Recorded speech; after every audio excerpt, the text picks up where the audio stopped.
আমাদের পৃথিবীতে সবচাইতে বড় একটা পরীক্ষা হলো গুরু যদি কখনো কোনো ভক্তকে পরীক্ষা করে। সব পরীক্ষায় পাশ করলেও গুরুর পরীক্ষায় পাশ করাটা বিপদ হয়। কথাটা এই জন্য বললাম, আমার বাবাজান আমাদের কাছে একটা প্রশ্ন রেখেছিলেন। আমার ভাইজান কিন্তু ঘরের মধ্যে থেকে সে কিছু আলোচনা আমাদের মাঝে মহামূল্যবান রেখেছে। একই ভাষাটা এক এক সময় এক এক ভাবে বিশ্লেষণ করলে ওয়ার্ডটা এক এক রকম দাঁড়ায়। তো আমরা যে ভাষায় চিনি জানি গৌর, এটা মহাজন তার ভাষায় এক একজন এক এক ভাবে বিশ্লেষণ করছে, কিন্তু লালন শাহ ফকির যেটা বলছে এটা কিন্তু আমরা অত্যন্ত গুরুত্বপূর্ণ একটা কথা শুনেছি। গানটা আমরা সকলেই শুনি। এটা কোনটা? লালন শাহ বললেন, যদি তরিতে বাসনা থাকে ধরে মন সাধুর সঙ্গ ভজরে আনন্দের গৌরঙ্গ। এক রসে হয় প্রতিবাদী, একই রসে ফিরছে নদী, একই রসে নৃত্য করে নিত্য রসের সেই গৌরঙ্গ। এই ভাষাটা আমাদের অনেকেরই জানা ছিল না। এজন্য অনেক সময় এই পরীক্ষাগুলো করলে আমি ভালো মনে করি যে ওইটা আপনি করে দিলেই ভালো বাবা। এই জন্য আমার বাবাজিকে মহামূল্যবান বানিয়ে আমাদেরকে শোনালেন। একটি গান আমার মন থেকে রেখে বসে পড়বো, তারপরে অনেক শিল্পী আছে, রাত্রি আমরা গান শুনবো। বাবা কি গান করবো জানি না, অনেকে অনেক ভাব নিয়ে অনেক মন থেকে গান করেছে। আমার তরিকার ভাই যারা আছে তাদের উদ্দেশ্যে একটা গান করবো।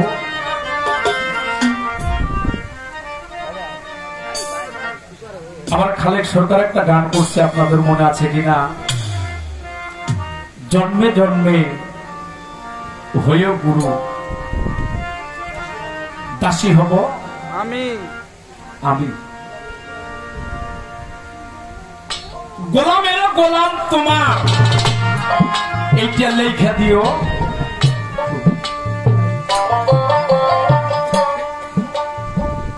জন্ম জন্মে আমি আমার মুর্শিদের চরণে দাসী হতে চাই।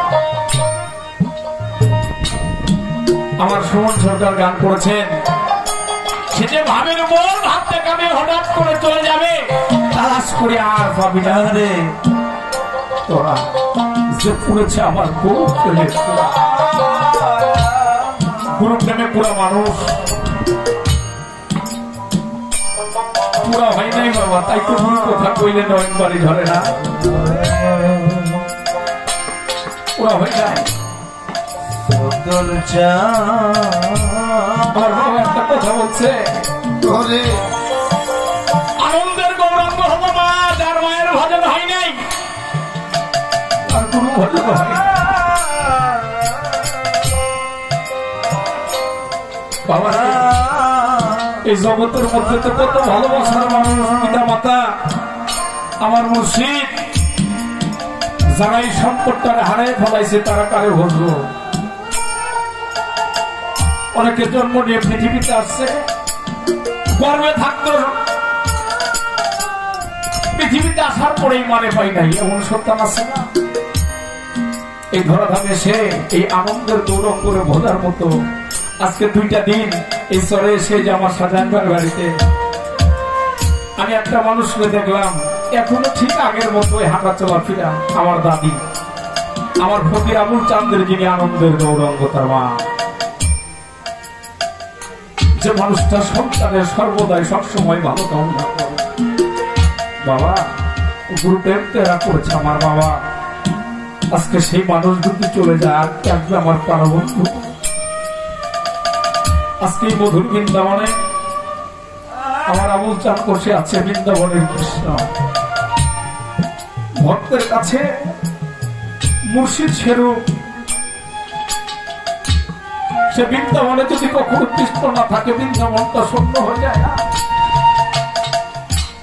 এই চরে আমার খাজা বাবার আস্তানায় আমার শত্রুল চাঁদ দরবেশ আমার এই যে তরিকার ভাইদের নিয়ে এখনো মনে পড়ে কতজনের গোলার উপরে হাত দিয়ে কতজনের হাত ধরে চরের মাটিতে ঘুরে বেড়াইছে।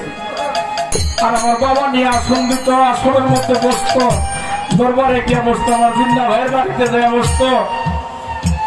আজকে মধুর বৃন্দাবন আছে, কিন্তু কৃষ্ণ কোথায় যেন চলে গেল। আমার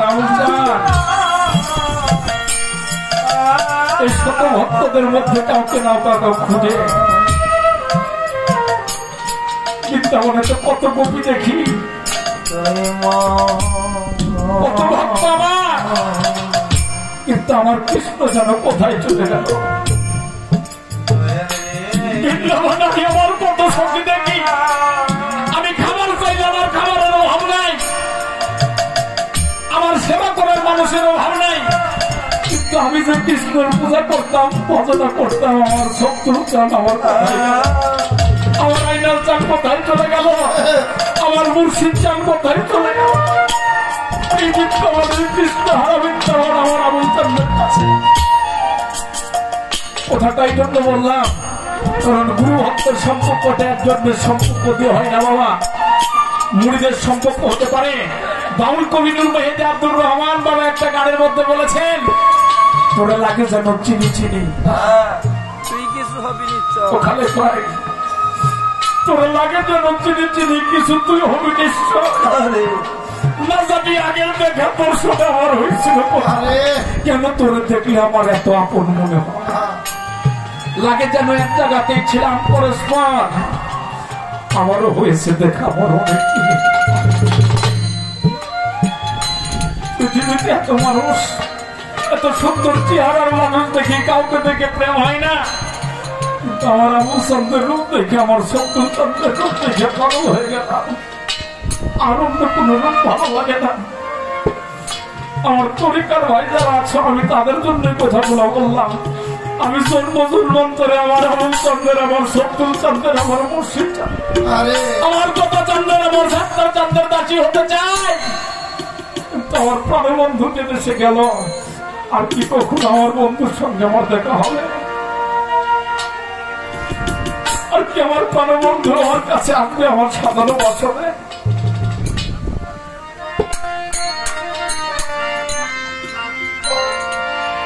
বন্ধুর আছে আছি বসে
আমরা শুনলাম। এই গানটা আমার মন থেকে ডাকলাম, এই জন্য আমার খালেক সরকার ভাই দোয়েলের কাছে একটা আংটি লিখেছি, যার সঙ্গে থাকবে বাবা কোন তার পূজায় কি মন বসিবে, যেন নামেও ভাবতে মন কিসে কৃষ্ণের ভজন। গুরু ভজনটা তো করা হয় নাই বাবা, আমি অতটা চিনিও না জানিও না। আমি ছোট্ট একটা কথা রাখতে চাই। এই গানটার মধ্যে একটা কথা আছে, এক জন্মের নয় পীড়িতি হচ্ছে অনেকদিন, যারে দেখে চিনা চেনা মনে হয় তোর লাগে যেন চিনি চিনি কিছুতে হবি নিশ্চয়, না জানি আপেল দেখা হয়েছিল কোথায়। গুরু কি এটা আমি জানি না, চিনি না। আমার তরিকার ভাই যারা আছেন এখানে, আমার আবুল চাঁদের ভক্ত যারা আছেন, আমার আবুল চাঁদ এখানে আছেন, যে কথাটা বলেছিলাম কৃষ্ণ না থাকলে বৃন্দাবন চলে, আমার সবুল চাঁদ এখানে আছেন কোথায়, আমার আবুল চাঁদের ভিতরে। আমার খালেক হয়তো ভজনা করছে, পীড়িতটা যদি একজনের সম্পর্ক দিয়ে না হয়, আমার তরিকার ভাইরা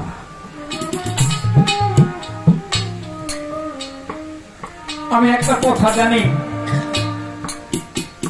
যে প্রকৃতির মানুষের সাথে এই জগতে মিশবে, কাল হাসরে নাকি একই সঙ্গে হাসর নাসর হবে।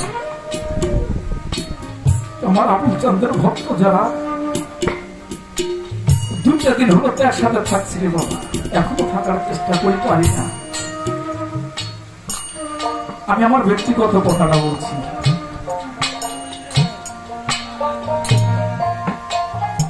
আমি বাবার কাছে কথাটা রাখলাম, একটা দিন হলে তো তার সাথে একটু দেখা হয়েছে, যে দরবারে গোলামি করেন দাসত্ব করেন, আমি কি কখনো তারে বলছি আমার মুর্শিদরে পাবো কিনা?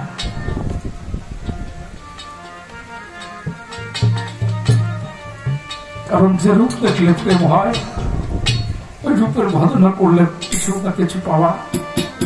আমার এখানে তরিকার মানুষের জন্য আমি বাবার কাছে এই কথাটা রাখলাম। কেন? যেখানেই যাই, যেখানেই গান করি, যে আসরেই যাই, যে মুহূর্তেই যাই, আমার মুর্শিদের নামটা স্মরণ করলে আমার আবুল চাঁদের নামটা আমার সামনে এসে পড়ে। প্রেম করতে পারি না, এটা আমার বাস্তব জীবনের কথা বললাম।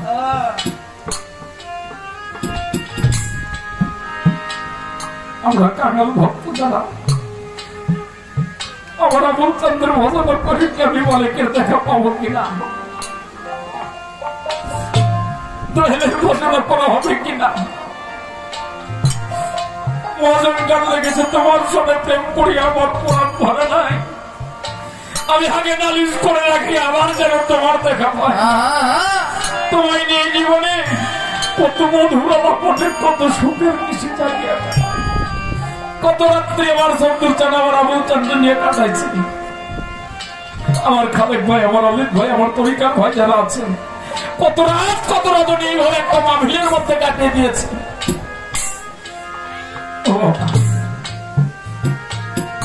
তোমার শরীরটা মনে এতটুকু আর্জি, আমি আমার যেন তোমার দেখলেছি নিপায় যেন, আমি আমার কখনো যদি তোমার দেখি, দেখার অবস্থান যেখানেই হোক না, আমি পায়ে যেন তোমার না এই আর্জিটা মানা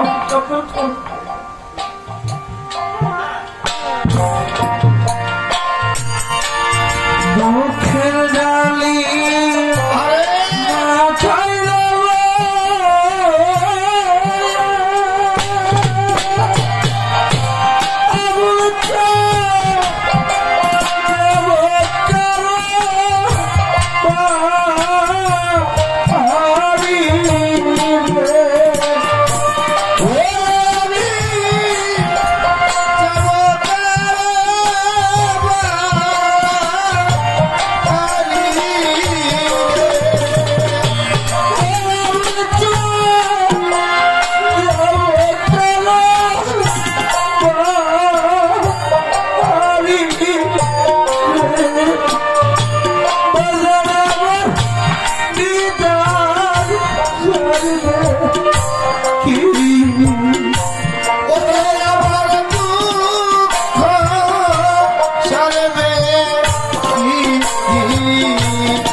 পাগল একটা বাবা থাকলে আমি বাবা কইতাম,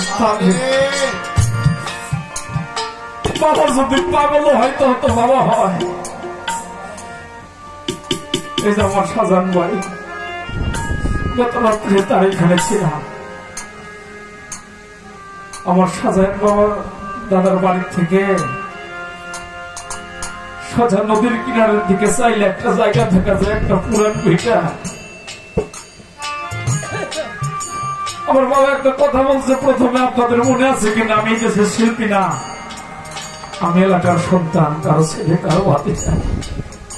আমি এই দেশে ভিটা দেখা যায় কার জানেন? এই মানুষটার জন্মদাতা পিতা আমার কালো শেখের সমাধি কবর যেখানে ছোটবেলায়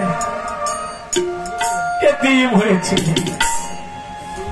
এত লোকের ভিড়ে ওই বাবার ছবিটা আর দেখা যায়? এতিম অসহায় মানুষ যারা, আমি বাবা মা জানি না, চেষ্টা করি বাবা মার ভজন করার জন্য।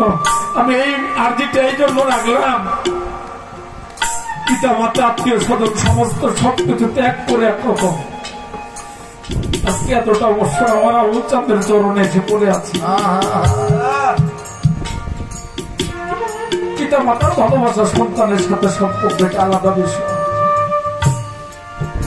সবকিছু ছেড়ে আমার দেশের বাড়িতে রাজশাহী নৌকা, আজকে চন্দ্রপুরের ঠিকানাটা পাইছি। আমার আবুল চাঁদ এখানে না থাকলে এই ঠিকানাটা হতো না। তাই আমার দয়ালের কাছে এই আর্জি করলাম, আমার গুরু ভাই পরিকার ভাই যারা আছে সবকিছু ছেড়ে একটি অসহায় হয়ে পায়। আজকে আমার কারো বন্ধু কখন আসবে পরে আমার কেউ তো রইল না।